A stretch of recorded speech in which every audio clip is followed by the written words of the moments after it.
Primeiramente, obrigado pelo convite a falar sobre esse tema da maternidade divina como causa da devoção mariana. Lembrando que hoje é justamente a festa da maternidade da bem-aventurada Virgem Maria, dia 11 de outubro.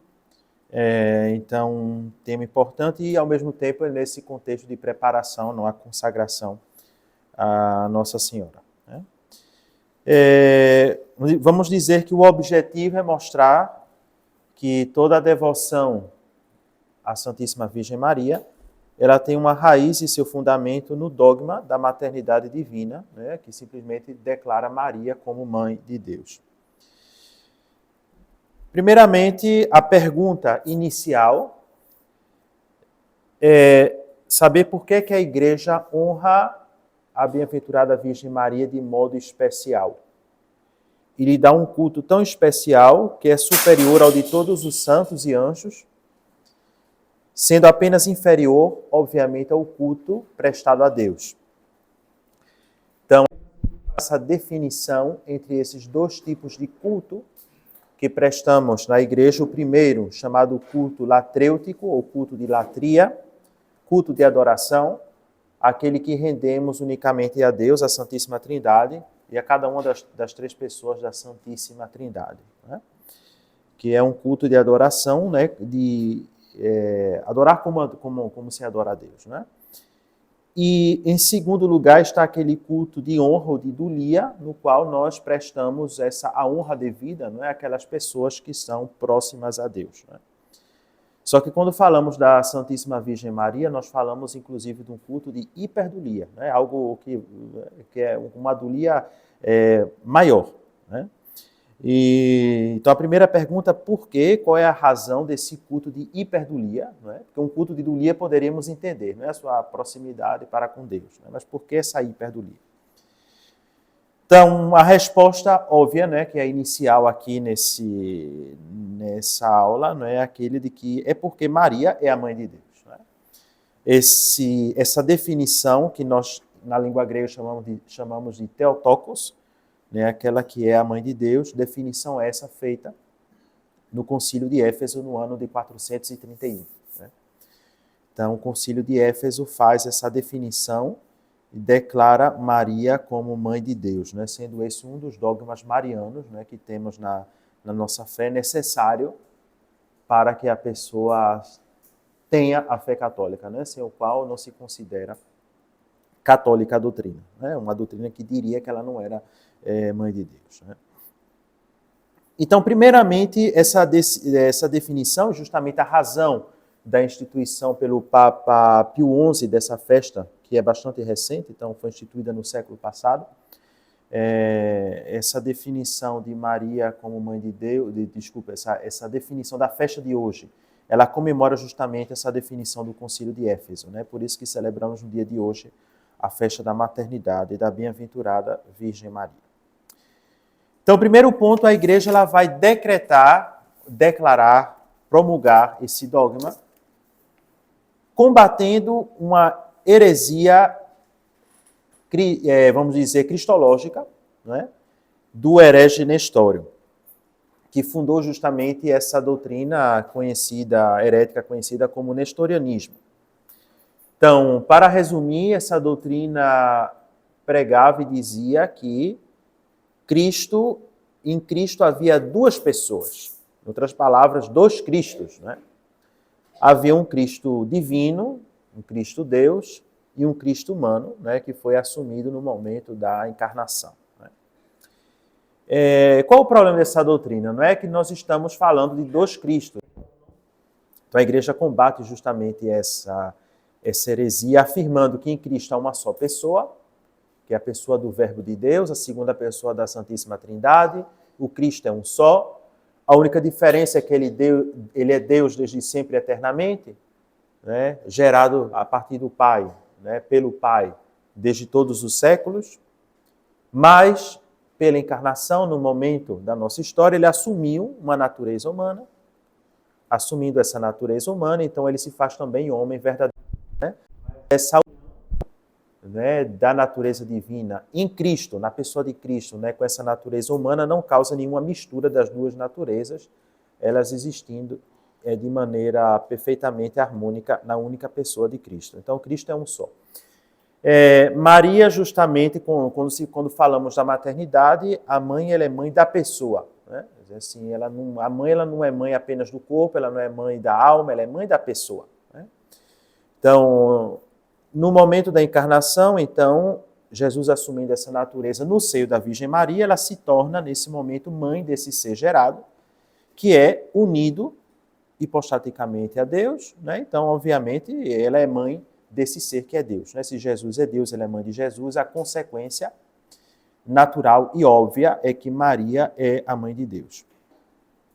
Obviamente, aqui sim é necessária uma distinção, no sentido de que, quando dizemos que Maria é mãe de Deus, de modo algum queremos afirmar que ela gerou a divindade desde todo sempre, né? Como se ela estivesse na origem da pessoa do Verbo. Né? O Verbo ele foi gerado unicamente a partir do Pai. Né? Quer dizer simplesmente que nesse momento da encarnação, então, ela gerou esse ser que é Deus. E quando nós falamos, por exemplo, com os protestantes, nós dizemos que Maria é mãe de Deus, uma vez que ela não está na origem da divindade. Né? E a distinção é essa. A igreja afirma que ela é mãe de Deus porque ela é mãe de Jesus, que é Deus, mas ela não está na origem da divindade. Né? Então, essa é a explicação. Então, assim proclama o concílio de Éfeso solenemente: se alguém não confessa que o Emanuel é Deus e que, por isso, a Santíssima Virgem é mãe de Deus, seja anátema. Né? Então, definição dogmática do concílio de Éfeso. Né?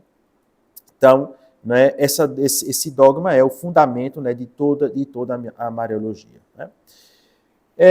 Isso sempre foi defendido, né, por muitos santos, e aqui fazemos a citação de Santo Tomás de Aquino, que o declarou na Suma Teológica, Tertia Pars, na questão 27, artigo 1, né, ele faz essa afirmação: da dignidade da Mãe de Deus deriva a máxima de todas as graças que se possam conceder a uma criatura. Né?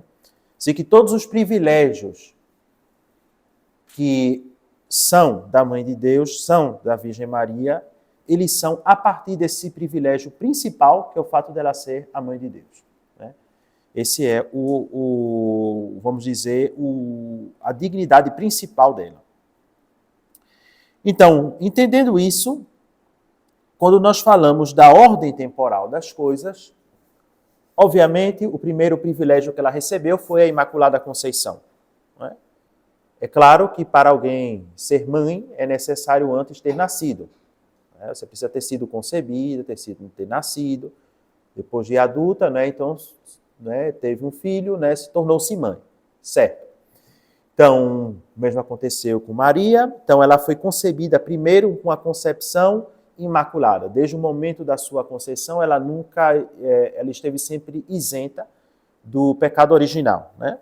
Então, ordem temporal, primeiramente ela foi concebida de maneira imaculada e somente depois se tornou a Mãe de Deus.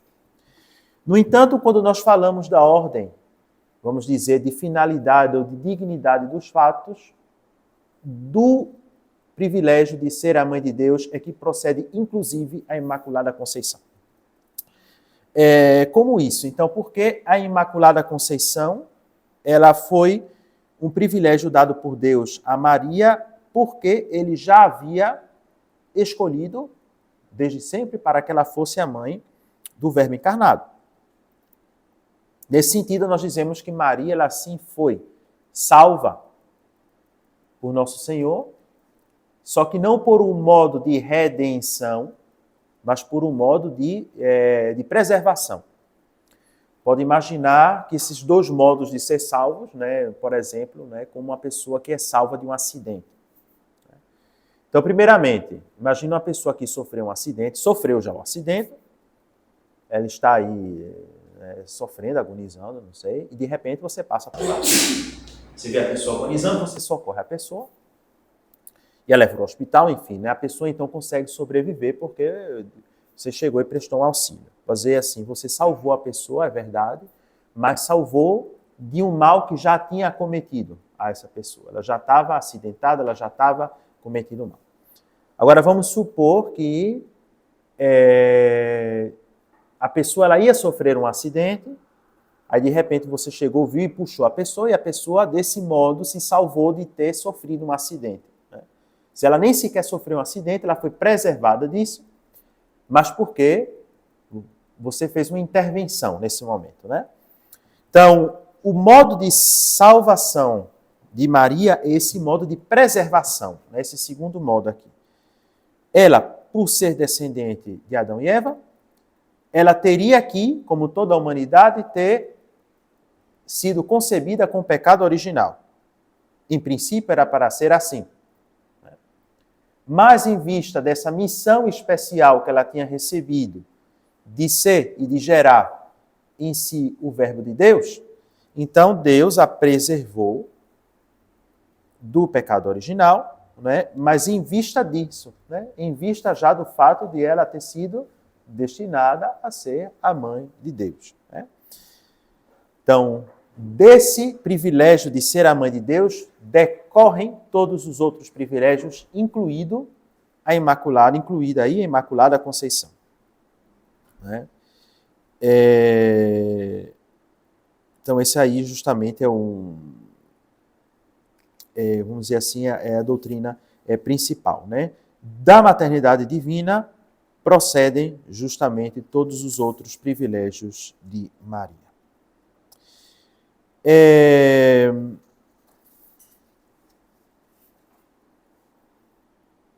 Igualmente, falei da Imaculada Conceição, né? Obviamente vamos também estendê-lo à virgindade perpétua de Maria. Então, essa virgindade perpétua, ela não tem como destino unicamente a pureza como tal de Maria, mas também o fato da consagração dela. Né? Tudo que é de Deus é consagrado a Deus. Né?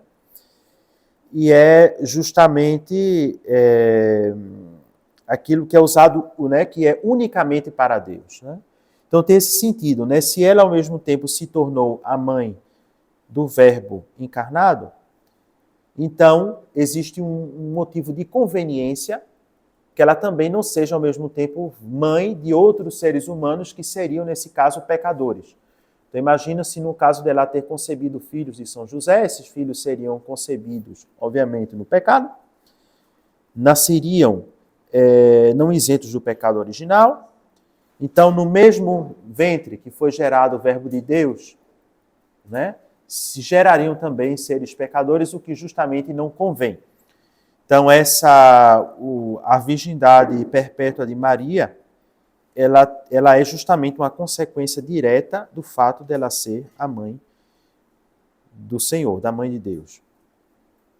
Também a Assunção de Nossa Senhora, nessa glorificação final de Nossa Senhora por antecipação, sabendo que é uma glorificação por antecipação, porque em princípio ela está destinada a todos aqueles que vão ser salvos, está no céu em corpo e alma, né?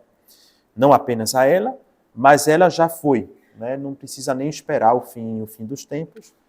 Então essa glorificação tem também como privilégio o fato dela ser mãe de Deus, né?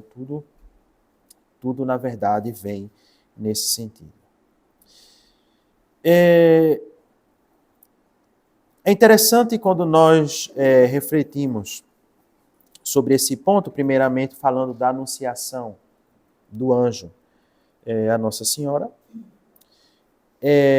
Notem que o anjo, ele chega a Maria, ele a saúda e ele faz um elogio dela. Se tomamos as outras aparições angélicas, o anjo ele chega para anunciar aos homens alguma coisa da parte de Deus, alguma mensagem da parte de Deus. E normalmente eles chegam inicialmente elogiando a pessoa. Por que isso? Porque o anjo como tal, ele é mais capaz de amar a Deus do que um ser humano como tal. Né? Então ele que tem uma inteligência de maneira mais perfeita, ele pode entender de maneira mais perfeita que os seres humanos. Eles também podem amar a Deus, obviamente os bons anjos aqui, né, que amam a Deus. Então, eles adoram a Deus e o amam, né, realmente sobre todas as coisas, mas o amam de um amor que supera, de maneira geral, o amor que nós, seres humanos, seríamos capazes, assim, de dar. Então, obviamente, ele chega diante de um ser humano para anunciar a mensagem da parte de Deus, ele anuncia a mensagem, né, não tenha medo, né, Deus o escolheu, não sei, né. Para a Virgem Maria, ele chega elogiando, né? Se ave cheia de graça, o Senhor é contigo. Porque quando ele chega em Maria, ele vê nesse ser humano um amor que supera o seu próprio amor a Deus. Né? Ele consegue ver isso, o anjo. Né? Algo que talvez nós, né, não somos tão capazes de discernir. Né? Um anjo ele discerne com maneira muito perfeita. Ele vê isso e ele diz assim, que ela é cheia de graça. Não diz simplesmente que ela recebeu graça, que ela é graciosa, que ela é cheia de graça, que ela tem a graça na sua plenitude. Né? Quer dizer, tudo o que ele podia dar como graça a uma pessoa, ele deu a Maria, Deus, né? No caso, tudo que Deus poderia dar como graça a uma pessoa, ele deu de modo eminente a Maria. Né? Justamente esse dom, né, que convém perfeitamente àquela que iria gerar, né, o autor da vida naquele momento, né, ter recebido toda essa plenitude de graça. Né? Essa plenitude de graça faz com que ela possa permanecer nesse estado imaculado, nesse estado sem pecado, toda a sua vida. Né? De maneira que ela seja forte o suficiente, né, para não pecar, nem que seja um pecadinho venial, fraco, ou algo assim. Né? Quer dizer que o seu amor a Deus ele é sempre intenso e ele não diminui. Ele só faz aumentar, diminuir não. Então, o anjo ele justamente reconhece isso. Né? A Assunção de Maria, então, ela proclama, né, justamente essa realeza de Maria, ela sendo a mãe daquele que é rei. Ela, obviamente, também deve ser a rainha. Né? Tanto é quando nós recitamos os mistérios gloriosos, né, do Rosário, nós contemplamos o quarto mistério glorioso, a coroação. Né? Justamente essa Assunção de Maria tem como consequência a sua coroação final no céu, colocando-a como rainha aí de toda a criação, né? Inclusive dos anjos, né? Porque se o amor dela supera o amor dos anjos, então, obviamente, ela se põe aí também como rainha, e também como a rainha que é a mãe do rei. Então, justamente, ela é a mãe do autor da vida, né? E não poderia aí permanecer sob o domínio da morte. Né? Essa Assunção tem como fundamento o fato de ela não permanecer sobre o domínio da morte. Então, como conclusão, vamos dizer assim, parcial, né, de tudo que vimos até agora, é dizer que Maria, né, todos os privilégios que ela recebeu, ser imaculada, ser sempre virgem, ter sido assunta ao céu, ser a rainha, ela flui do privilégio primordial à maternidade divina. Ela é mãe de Deus e de todo o resto, tudo isso procede toda a nossa devoção, enfim, todos os privilégios que ela recebeu da parte de Deus, etc. Né? Tudo vem do fato dela ser mãe de Deus. Né? Então, esse aí é, vamos dizer, a conclusão parcial, né, e primordial aqui do tema dessa aula. Agora, se podemos pensar na maternidade divina agora como um fundamento, agora sim, da devoção mariana. Não se fundamenta apenas dos privilégios que ela recebeu, mas fundamento, por nossa parte, da devoção mariana que temos que dar a Maria. Né? Então, esse seria esse segundo ponto. Né? Então, o primeiro ponto é aquele que é óbvio, né? Se nós amamos a Cristo, nós devemos amar a sua mãe. Né? Esse é o primeiro ponto. Né? Quer dizer que a gente não pode amar a Cristo sem amar justamente aquela que nos deu Cristo. Né? Isso é um ponto, isso é uma questão importante. Né?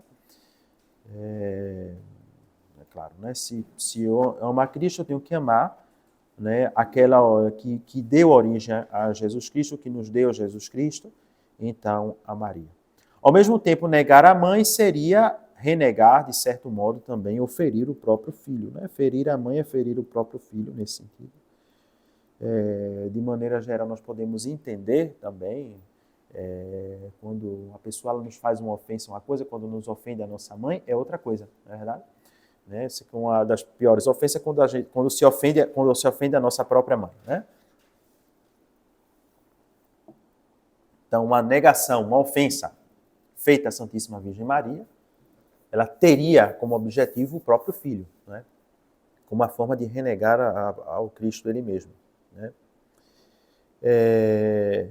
Isso porque essa maternidade divina de Maria, ela cria um vínculo inseparável entre Cristo e Maria. É óbvio, né? Esse vínculo ele é inseparável. A gente não tem como fazer abstração desse vínculo e dizer a gente segue a Cristo, né? Mas aí ao mesmo tempo Maria não. Né? Seria, né? Obviamente, né? Trata-se de colocar as coisas no seu devido lugar.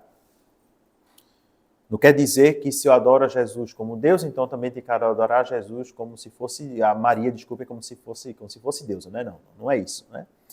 Porque ela sendo a criatura, ela não merece de forma nenhuma, como nenhuma criatura, um culto de adoração.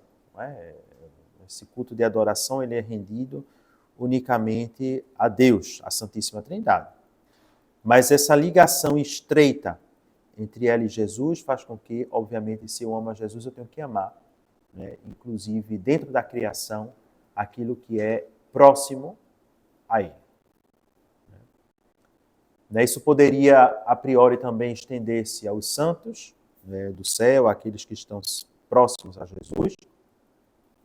Mas esse vínculo com Maria sendo inseparável, sendo muito fundamental, então, mais ainda, né, por isso a razão dessa hiperdulia, né, desse culto de veneração mais profunda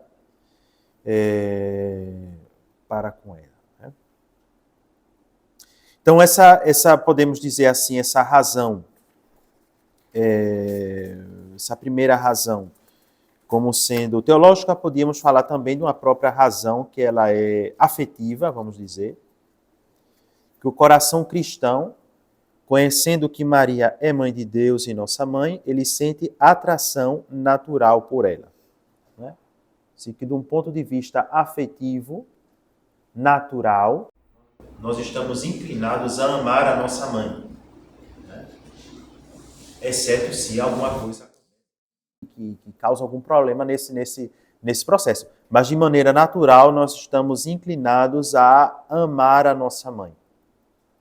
Então, se Maria é a mãe de Jesus e ela nos foi deixada também como mãe, né, no momento da cruz isso se vê de maneira explícita, então, de maneira natural, nós estamos inclinados a amá-la.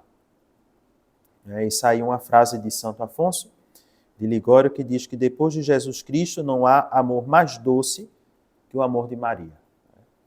Obviamente, depois do amor àquele que é Deus, não vai existir, em virtude desse amor, né, um amor, vamos dizer assim, mais doce do que esse amor que nós temos para com Maria. Então, essa razão, vamos dizer assim, afetiva, né, natural, da nossa própria inclinação natural.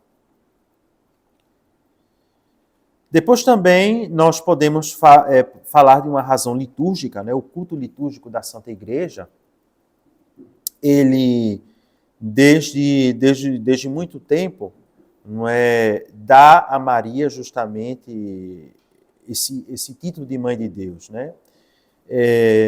O Subtum Praesidium, né? Essa oração que nós conhecemos, que já existia no século III já, né? Ele já chama Maria como mãe de Deus.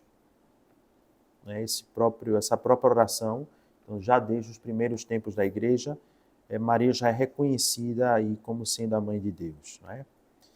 E a própria festa da maternidade divina que nós celebramos hoje, é uma confirmação litúrgica dessa própria devoção que a igreja tem para com ela.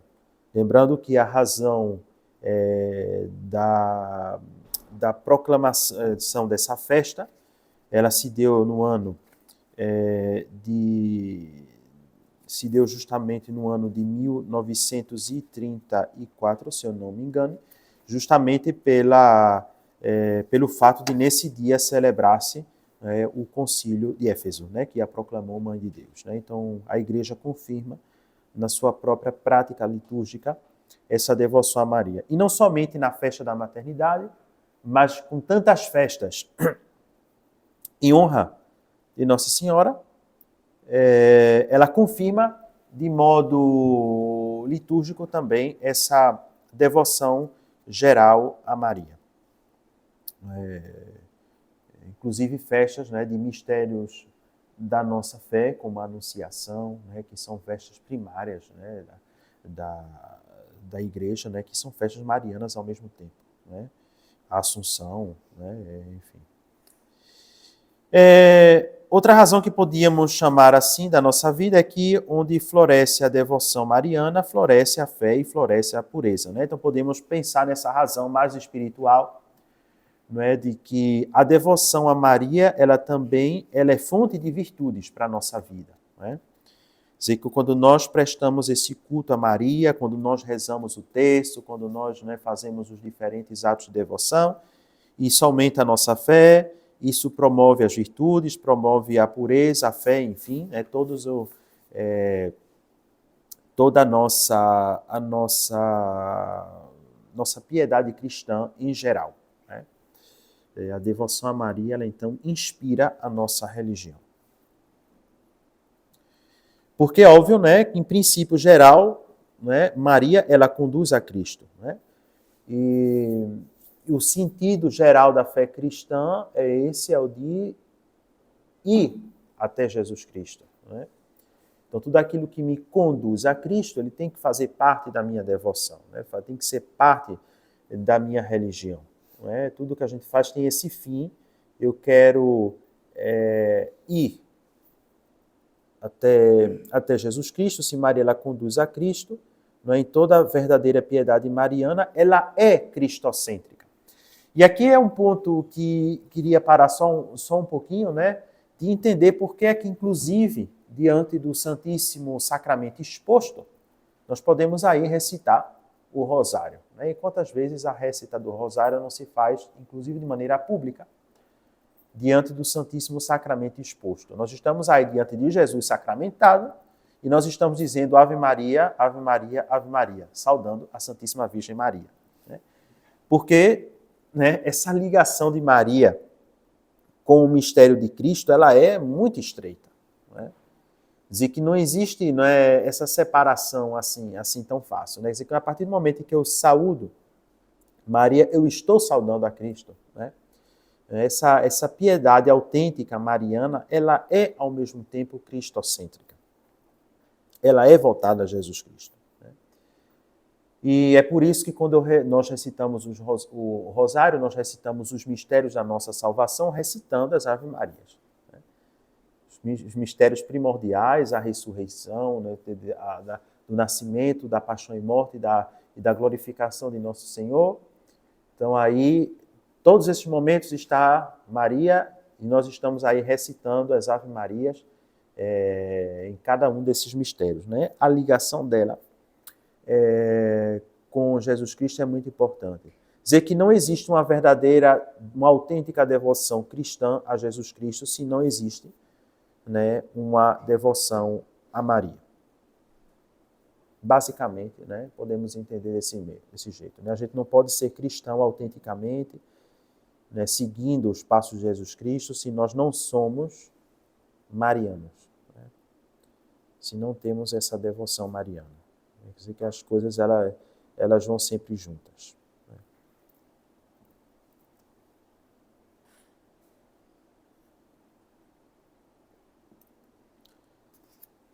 Então, como uma recapitulação do que acabamos de ver,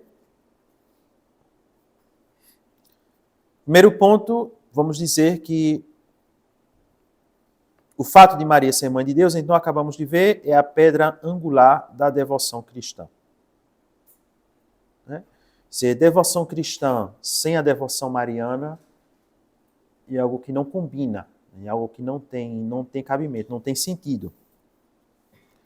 Eu não posso romper esse vínculo que Maria tem com Jesus, não é? Fazer a abstração dele e dizer eu sou apenas cristão, eu sigo apenas a Jesus Cristo, né? Mas Maria não tem nada a ver com isso.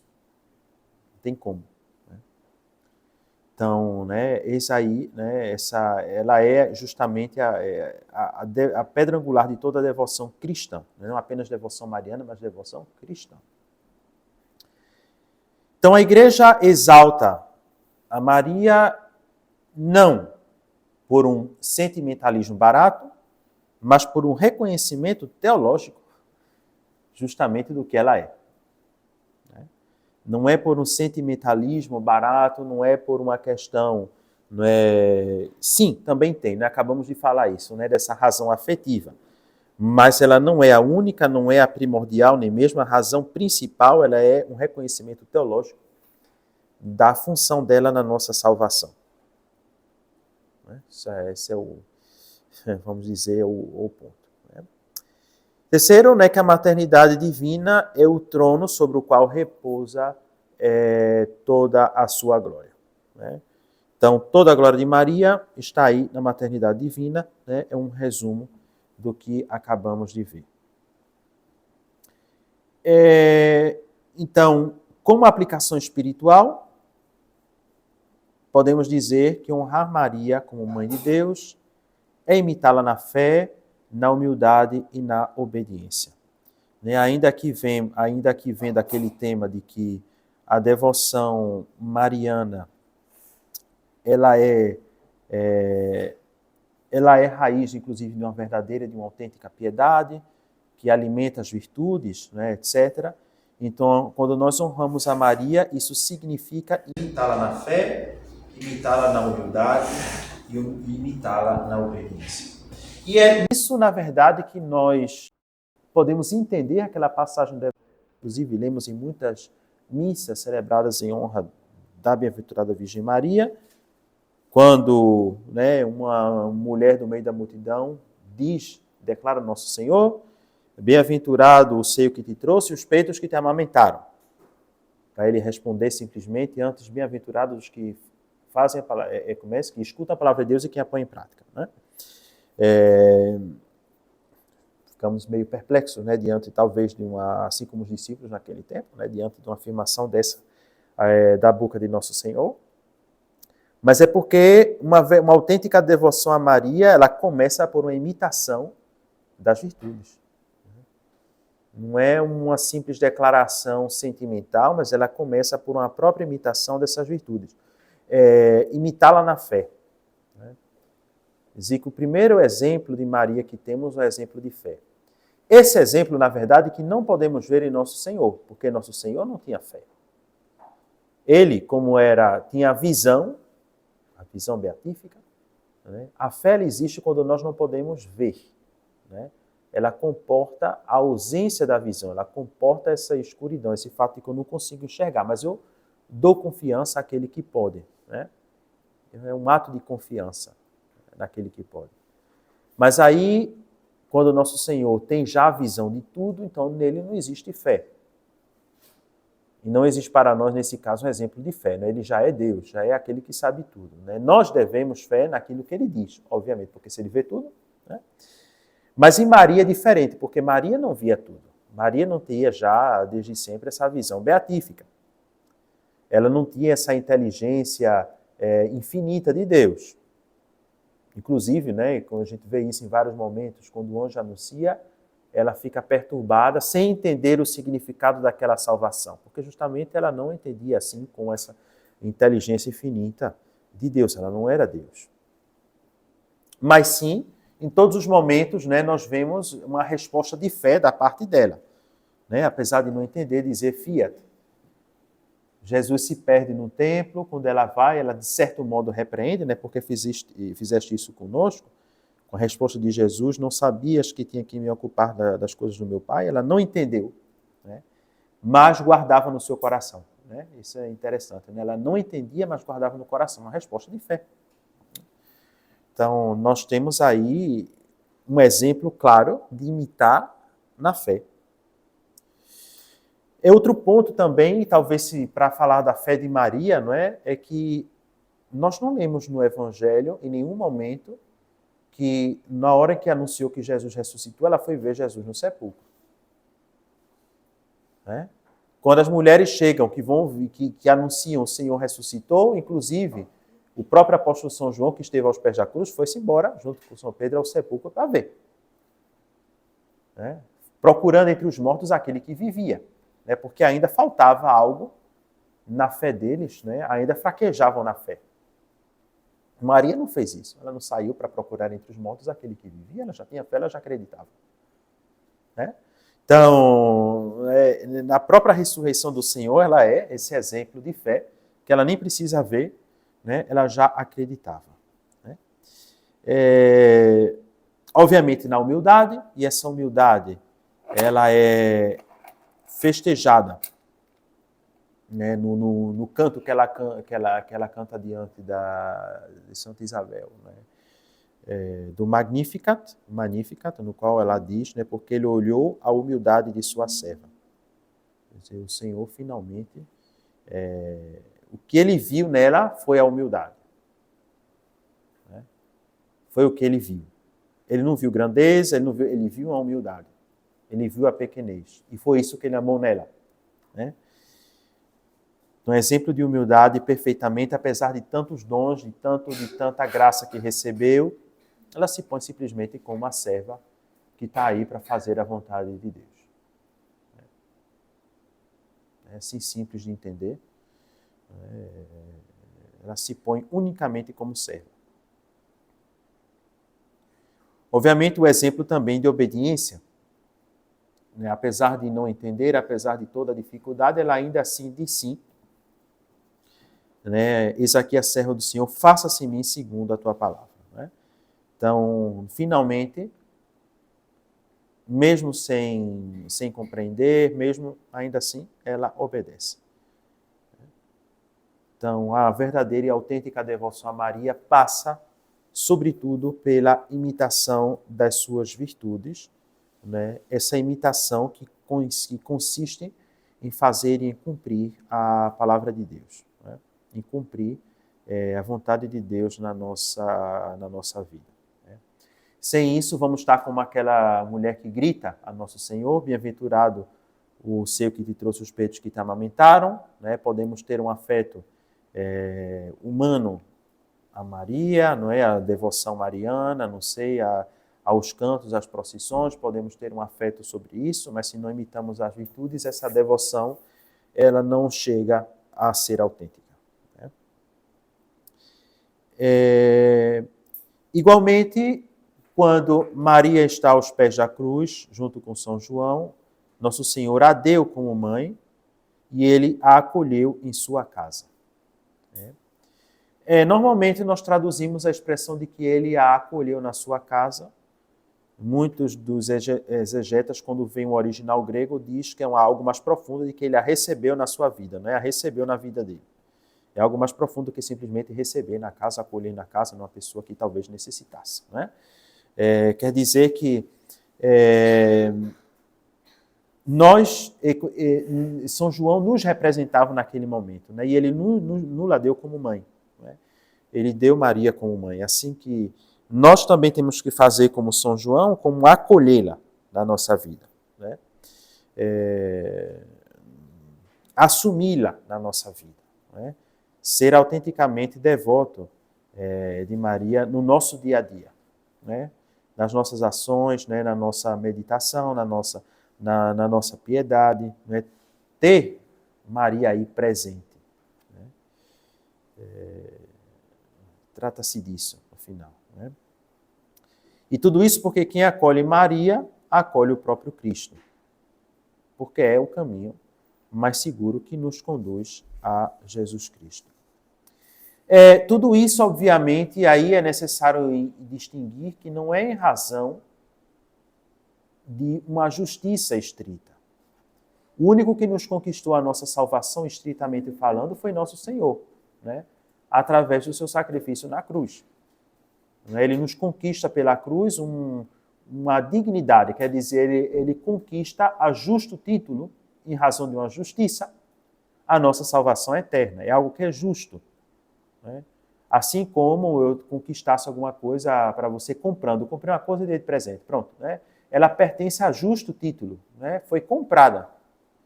Então, o sacrifício da cruz, ele comprou a nossa salvação. Né? É um merecimento justo. Quando nós falamos de Maria ou, né, os santos também, nós não falamos de um merecimento em justiça. É merecimento em virtude de uma amizade. Em virtude de uma amizade especial que ela tem com Deus. Como, por exemplo, eu quero pedir alguma coisa a alguém, mas aí eu talvez acho que é melhor, antes disso, pedir a uma pessoa que é próxima a essa pessoa, né? Vai e fala com ela, por favor, né? Sobre isso. Então, funciona mais ou menos, né, nessa comparação, né? Em virtude de uma amizade especial que ela tem com Deus, né? E que vem da própria vontade de Deus que seja assim. Uma vontade livre, né? Por isso que o caminho de Maria ela nos conduz ao próprio Cristo, mas é por própria vontade de Cristo. Se ele não quisesse, não seria assim, mas é pela própria vontade dele, né? Que as nossas preces apresentadas a Deus têm algum valor. Ele nos pede para rezar porque, de fato, as nossas orações têm um valor. Né? E tem um valor, esse valor ele é tanto maior quanto mais próximo aquele que reza está de Deus. Isso não quer dizer, contudo, que Deus não escute os pecadores. Né? Não, isso não é o que existe. Ele escuta os pecadores em virtude da sua misericórdia, em virtude do seu amor. Mas, de modo especial, um título especial, ele escuta os santos porque são amigos dele, tem uma proximidade com ele. Né? Então, obviamente, se Maria ela tem essa proximidade mais estreita ainda com Cristo, então ela vai ser, né, aquele caminho que nos conduzirá ao caminho de Cristo. Ou seguir o caminho da mãe, vai ser seguir o caminho do filho, porque finalmente é o mesmo caminho, não é outro. Né? Quer dizer, o caminho de onde eles estão é o mesmo. Né? Por fim, né, aquela citação que nós podemos ver de São Luís Maria Grignon de Montfort, né, inclusive no Tratado da Verdadeira Devoção, aqui, ele diz isso, né, aquele que recusa Maria como mãe não terá Deus por pai. Né, isso daqui vem daquilo que nós acabamos de ver, né, quando nós recusamos a Maria como sendo mãe, de certo modo nós recusamos a Deus como sendo pai. Né? Disso vê que a devoção mariana ela não é um detalhe, ela não é algo acidental na nossa fé. A devoção a um santo particular, sim. Há tantos santos canonizados pela Igreja e cada um não tem a necessidade de ter uma devoção especial a nenhum deles. Talvez, em virtude da sua origem, aquele que é o santo padroeiro, não sei, do seu lugar onde procede, do país, não sei, nós temos, né, pelas nossas origens, uma razão a mais para ser devoto de tal ou tal santo, porque minha família era e me ensinou. Né? Tem várias razões. Mas, de modo geral, nós não temos uma obrigação estrita a ter devoção, em particular, a esse, aquele ou aquele outro santo. Né? Mas, quando se fala devoção a Maria, é diferente, porque ela não é aqui algo que é assim, ela é algo que é geral. Né? É uma devoção que realmente está em toda a igreja e que tem que estar em toda a igreja. Não poderia ser diferente. Né? Não poderia ser de outro jeito. Né?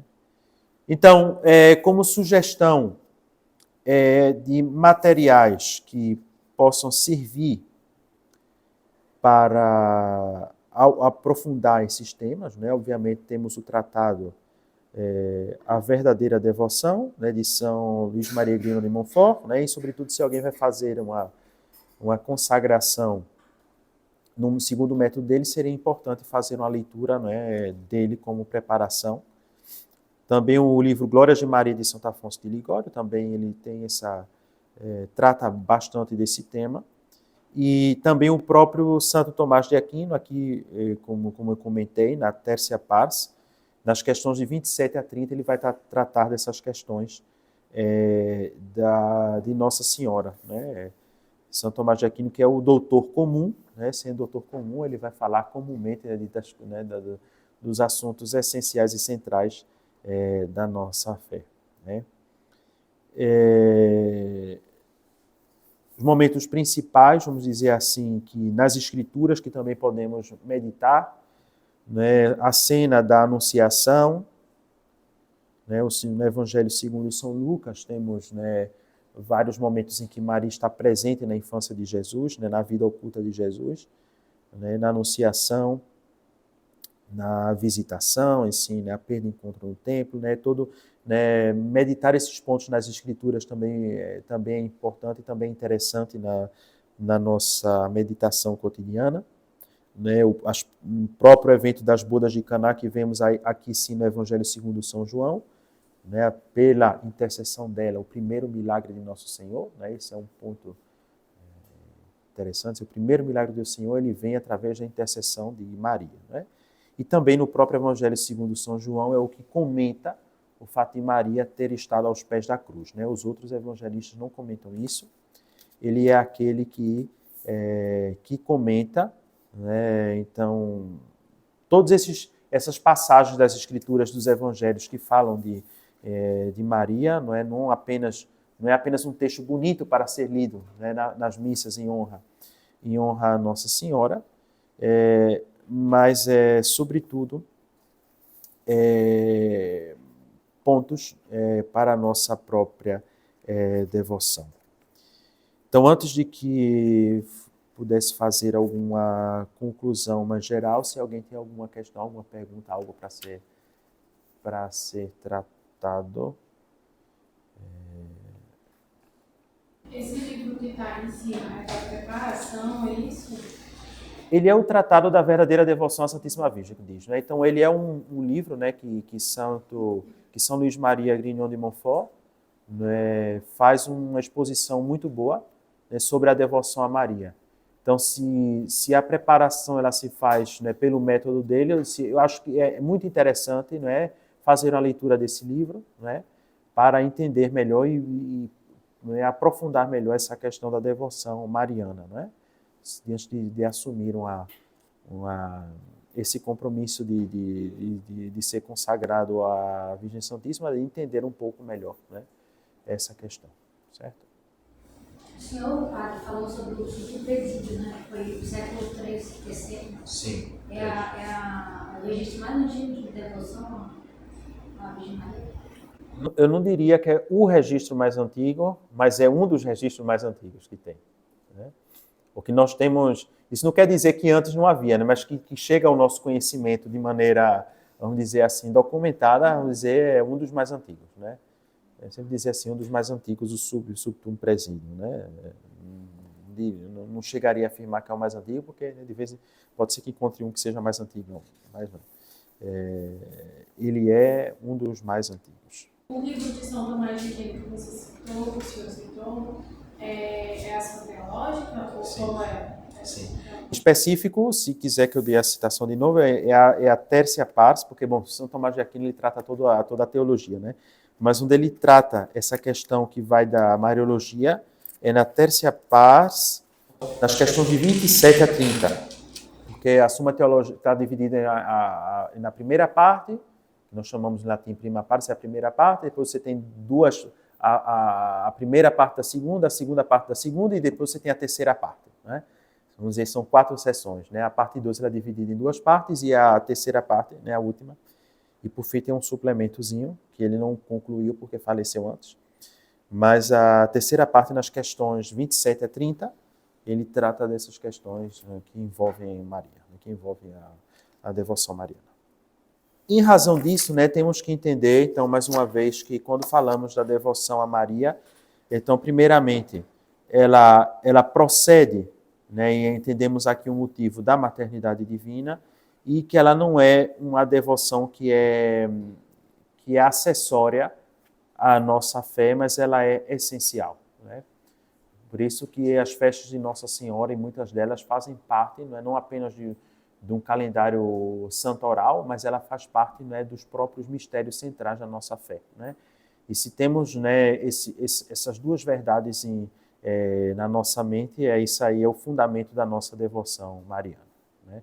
É essa relação estreita que ela tem com Jesus e que a devoção a ela está ligada à devoção a Cristo, né? Ela é cristocêntrica, né? Lembrando que a própria proclamação do dogma da maternidade divina, ela vem resolver um problema cristológico, né? Nem sequer inicialmente era um problema mariano como tal, mas vem disso, né? Porque quando nós fazemos erros com relação a Cristo, né, isso atinge, né, de modo especial a devoção que temos à Santíssima Virgem Maria. Então, isso seria, vamos dizer, uma conclusão central, né, dessa aula. Então, ninguém tem mais nenhuma pergunta a fazer. Então, se não tem, nós podemos fazer a nossa oração final.